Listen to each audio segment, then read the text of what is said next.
contours of a gray. And I just found that interesting. I do believe that there is testing that goes on. I don't know really at this point why there is still testing going on. They've done it for so long and so blatantly that it's very easy to kind of blow them off, as our government has our media do constantly. But yes, I do know someone who says that she has had an alien child. She's written a book about it and shared that experience openly. I have seen someone that Linda Moulton Howe was absolutely convinced is a hybrid, and I trust Linda Moulton Howe's responses in that instance because she would know better than I. And I do know we have a history of genetic modification, so there's all that. Why don't we continue covering this topic after our next commercial break? You're listening to Paraversal Universe. We will be right back with our panel after these commercials. NPR podcasts are now available on every major platform. Check out all our shows at npr.org/podcasts. That's npr.org/podcasts. Live from NPR News in Washington, I'm Lakshmi Singh. The U.S. economy is coming off a month during which job growth nearly stalled. Only 20,000 jobs created in February, but the jobless rate ticked down to 3.8% and wages rose.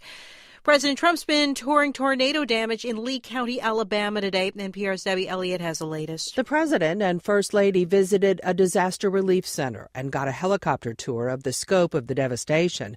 They met with survivors in the hard-hit Beauregard community, including a family who lost 10 people in the tornado.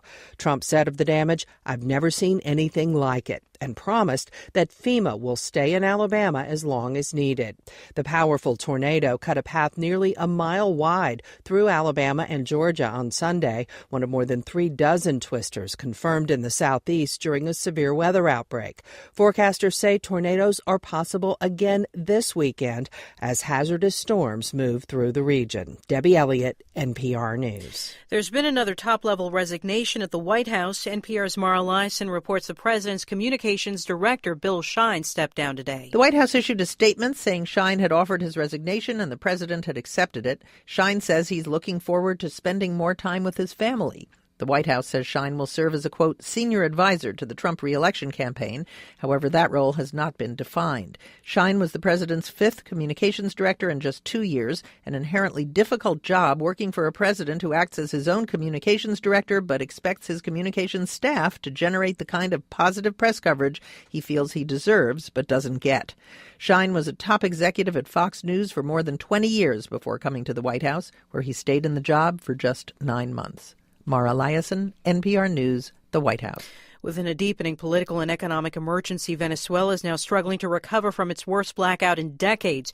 Power reportedly is back in on parts of the capital, Caracas, but vast portions of the country are still without electricity, causing disruptions across a broad range of public services. President Nicolas Maduro's administration blames the outage on a problem it characterizes as sabotage at the country's main hydroelectric plant.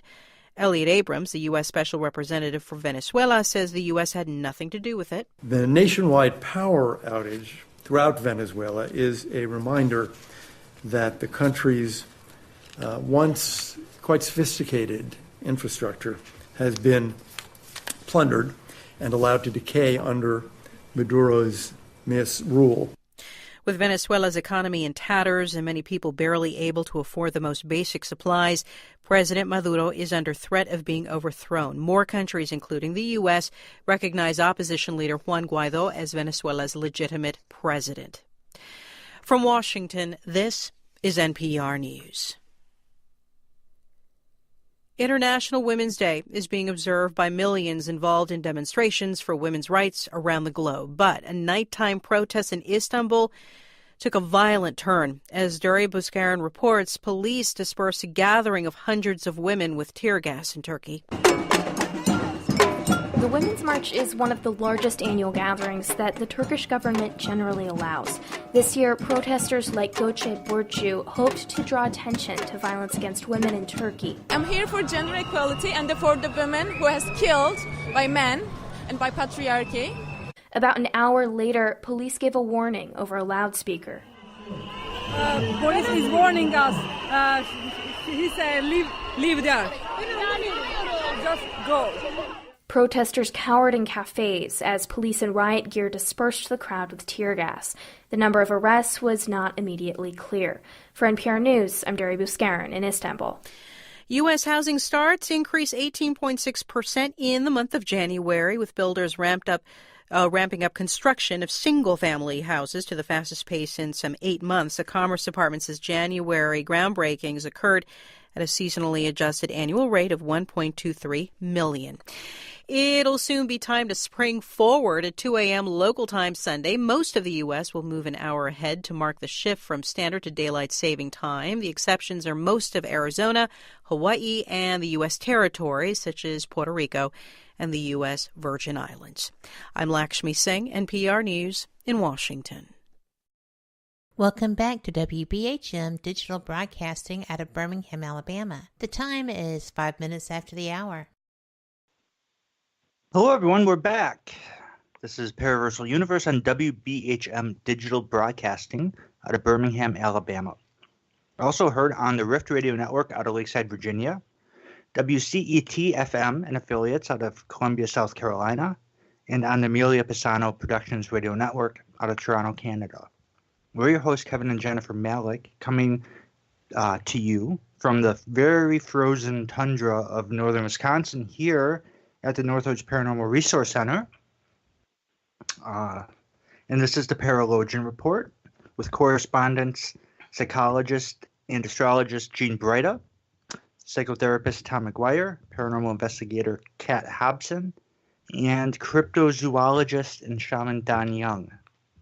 You can always enjoy excellent fringe talk radio for awesome and informative radio shows about the paranormal, supernatural, esoteric, and Fortean topics on our network and affiliate platform websites. Not only our show, but there are many good shows about different facets of the unknown and unexplained. Much to listen to and much to enjoy. Stream live on TuneIn, iTunes, or the Paranormal Livestream app, available from Android app in the iTunes Store. This segment is brought to you by the Supernatural Magazine, where our articles can be read. All right, back to Paraversal Universe and the Paralogian Report, which covers news, history, and analysis about topics from the fringe recesses of the world, be it paranormal, supernatural, Fortean, esoteric, or geo and exopolitical topics, with one of the most diverse and experienced panel presentations found on the Fringe Radio right now. We're honored to be part of this, and let's get back to it. So we were talking about alien hybrids when we went to commercial break, and Tom and Don have yet to chime in, and I know Jean wanted to chime in too, so why don't we start with Tom? Yeah, I just wanted to mention, because I treat the PTSD, I went right to that thought and said, oh my gosh, somebody was abducted and had that happen to them. And it's like giving a shout out, anybody in northern Wisconsin, they had that experience. Don't be afraid to contact Northern Wisconsin Paranormal Society. And there'll be people you can talk to about that.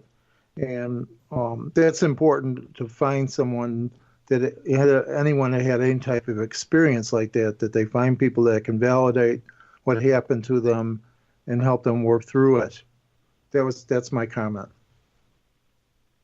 That's awesome. Very well said. That you're there for people. Yes.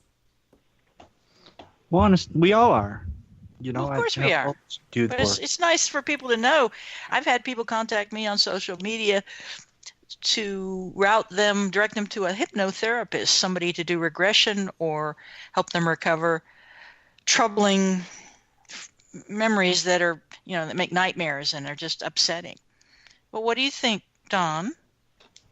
Well, it was a very interesting subject, and it refers to some in my past. In my past, several individuals from various reservations, such as La Corte Orioles, Odana, and Lac de Flambeau in the past, ever since the mid-1990s, has contacted me with strange dreams they have had. They wanted to figure out what the dreams meant.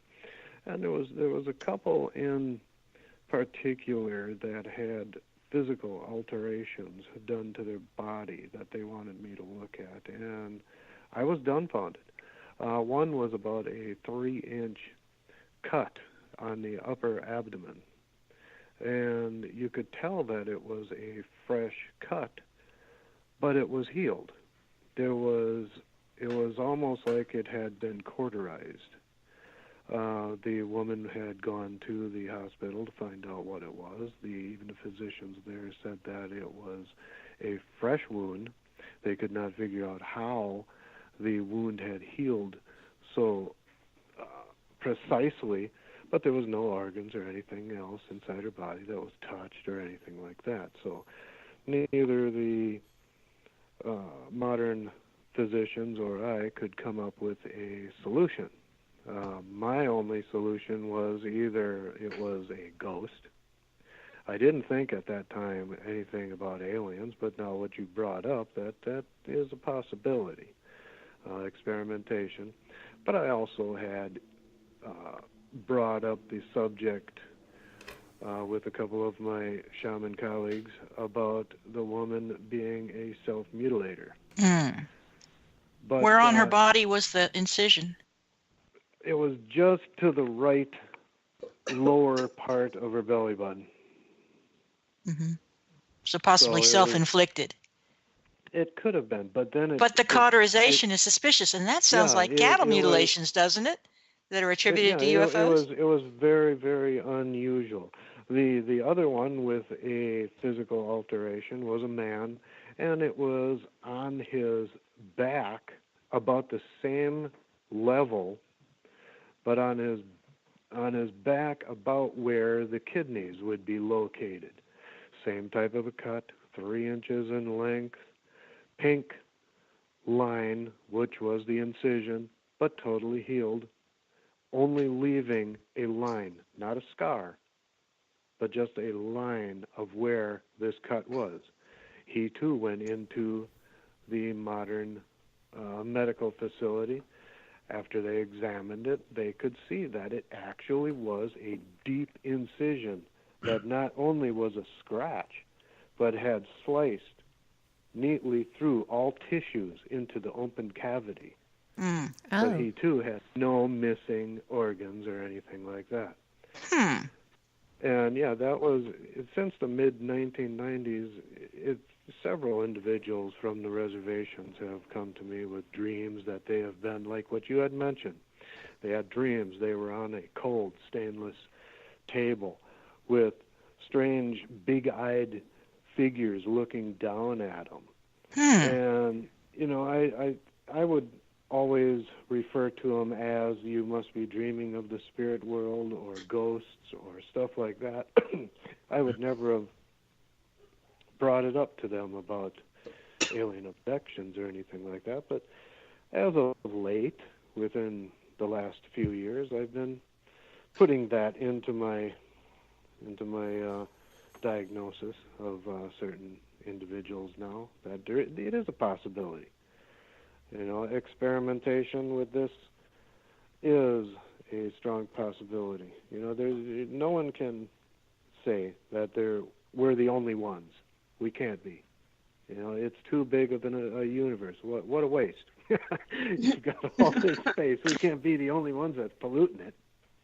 Well, I agree completely. And my final wrap-up here is to link this notion that there is an alien-human hybrid program going on, and it has been going on for decades, apparently. We have multiple generations now of increasingly hybridized children and parents who remember the experience and being on ships.